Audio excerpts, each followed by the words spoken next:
San Salvador de la Punta Castle was designed at the same time as Morro Castle.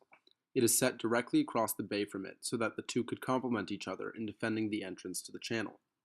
Where it now stands was originally a dense wood, which compromised the town's ability to see approaching corsairs and pirates.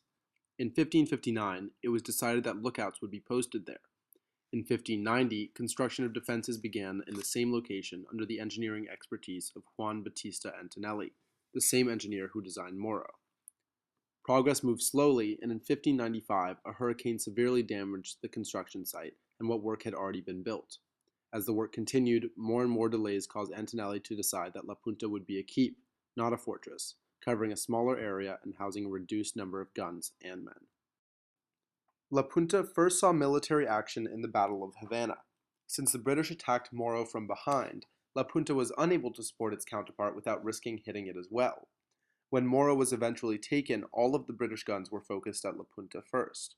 The ensuing barrage from 47 artillery pieces decimated the bastions of the keep and its curtain walls, rendering it useless.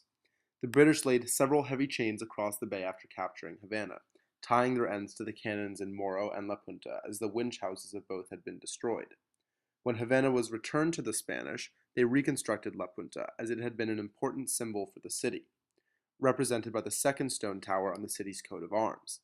In its reconstruction, the Spanish built 4 additional gun platforms for long-range cannons, enabling La Punta to attack enemies on the land as well, not just enemy ships on the bay. The castle went under intensive restoration projects in the late 1990s. It is now surrounded by a park, a memorial for the frigate San Antonio that sunk in the waters before La Punta.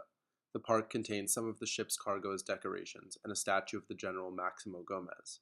La Punta itself is now the Museum of Maritime and Submarine Archaeology. It houses collections of coins, metals, stones, weapons, and navigational tools found at the sites of shipwrecks in Cuban waters. Vamonos! We're moving on to our 5th site. It's a short walk through the town of Old Havana, and then we'll be heading back towards the waterfront.